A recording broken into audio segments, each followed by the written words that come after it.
Nairobi remains the business hub in sub-Saharan Africa as Kenya forges on towards achieving goals of Vision 2030, which is currently at its second medium-term plan.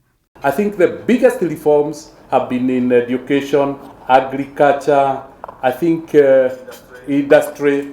Almost all the policies that needed to be enacted have now been enacted. So it's more of a question, yes, the framework is in place, let's see what really happens. Vision 2030 Delivery Board Chairman James Mwangi says major steps have been taken towards achieving this, including access to education, the growth in the number of Kenyans that have access to electricity, and the advancement in the construction of the standard gauge railway, which is now 75% complete.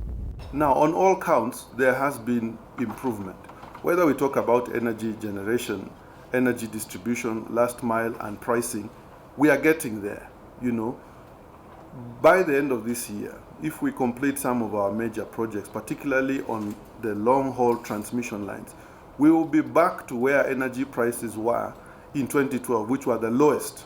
During a panel discussion with stakeholders, the need to disseminate information to the public on the strides taken in various projects was emphasized. We want Vision 2030 to succeed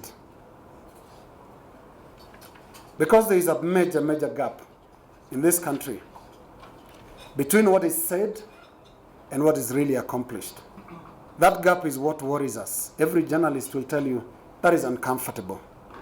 Let's change the mindset of this country so that people can start trusting again. When we talk about development, we actually mean development. They are not political objectives.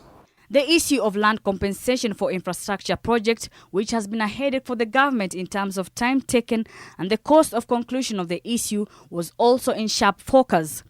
Where you want to build a road, where you want power lines to pass through, where you want pipelines to pass through, where you want any form of infrastructure, there is an extortionate mentality that pervades, and it doesn't matter their political dispensation, their social status. There just seems to be an understanding today that people want to be paid billions for nothing.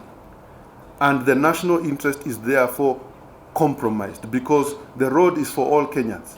If you're going to pay 8 billion shillings for a 14-kilometer stretch of whatever it is, and it starts costing more than the project itself. Vision 2030, according to its champions, is still on course. However, the challenge is to ensure that it reaches every Kenyan and that its success and challenges are communicated effectively.